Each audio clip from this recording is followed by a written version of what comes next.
Hey everyone, and welcome. The movie we're going to be talking about today is called Outside the Wire. Fun fact, Outside the Wire means in military terms going outside safe confines. The film came out in 2020 and stars Damson Idris, Anthony Mackie, and Michael Kelly, and was directed by Mikael Hafstrom. So, without further ado, let's get right into it.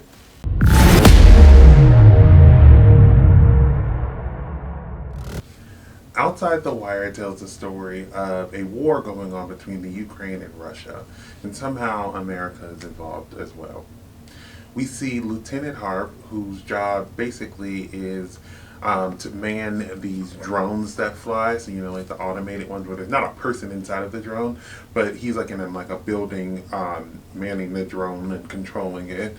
And there are some Marines down on the ground, taking heavy fire. And so he is tasked with kind of protecting those Marines, but he still has people above him that he's taking orders from. He decides to disobey the orders because he sees an attack possibly coming, and so he stops this attack, but within stopping this attack, kills two Marines, and 38 of them are saved. He gets in trouble for doing this and then gets sent to work with Captain Leo. Their goal is to stop the evil Victor Koval from getting nuclear codes for nuclear weapons. We see them going on this journey through uncharted territory, fighting different, droids and different people, trying to get to Victor Koval to eventually save the world, or so we think. The first thing I noticed about this movie was that the main character was pretty useless. There were plenty of scenes throughout the movie where he could have been of some assistance to the other characters, but he just wasn't. In the beginning of the film, he disobeys direct orders, and while he does kill two, he does save a lot of people. But throughout the film, I didn't see this rebel really come out again. There were plenty of scenes where I felt like the character was holding back, and at first I was like, okay, I thought that it would show how he was growing, a potential growth throughout the movie. But it seemed increasingly throughout the film that there were situations where he was put in that he could have helped that he didn't, or he was having some mental breakdown in the scene. And I get it. It was a war. It's a very stressful period. But I think in a movie, you definitely at some point want to see the character start developing a little bit more. And I just felt like his character wasn't really developing, as fast as the movie was going. And so I lost interest in his character because I was looking for him to, be a little bit more useful throughout the film. And to me, he just wasn't. He finally makes himself useful at the end of the movie, but by that time I was already irritated that it took so long for him to show some sort of initiative. I do think that Anthony Mackie does a great job as his cyborg, Captain Leo. He really makes you believe in his character, as this cyborg who is passing as a human pretty much. Most of the action scenes themselves in the film kind of revolve around him, and it was really cool to see him in action. And Anthony Mackie was really kicking ass in this movie. Also, him as a cyborg really just made me think of Terminator. Then another character, Colonel Eckhart, who becomes more important towards the end of the film. But with his character, I felt like he wasn't introduced well. When I was watching the film, he kind of just came in and he kind of was taking over all in terms of controls of a mission. And I was just wondering kind of what was his role in this whole situation, how much he already knew. It was just that they kind of just threw him in there, and I feel like they could have explained it more on what was his reasoning being there and telling us, maybe giving us a little bit more backstory or more about how he even incorporated with the other two main characters. Because for me, it just felt like he just kind of was thrown into the fire. And I think that is something that they could have flushed out a little bit more.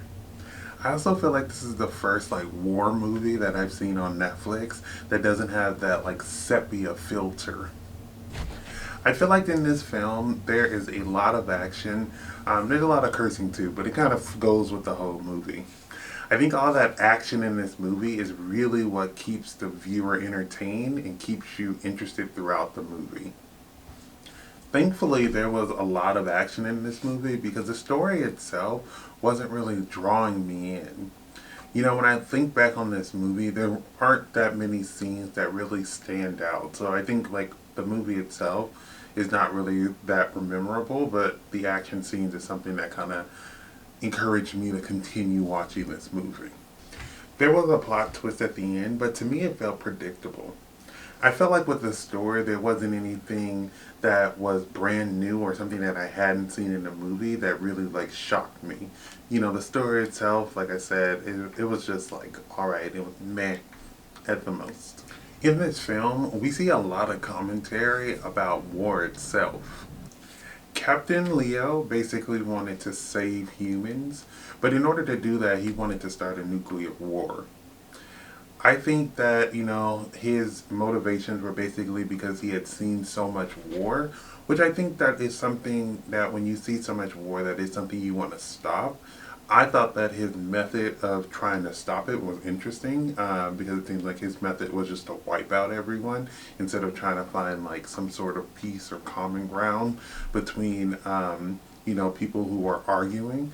So I thought that was an interesting take on that, how to stop a war or how to best address, this constant war fighting that we see in kind of like a modern day times. There's also this message that's kind of pushed throughout the film of like the United States role in war.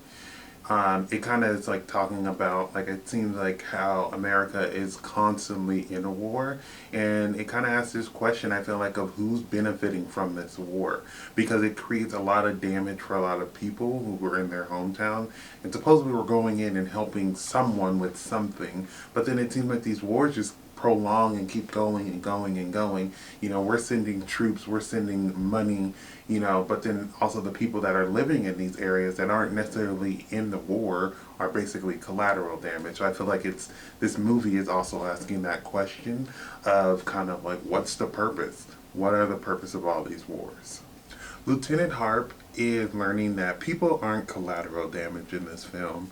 It seems like throughout the film we see, that he acknowledges that, two people die, but it seems like he feels that it's okay because he saved 38 other people.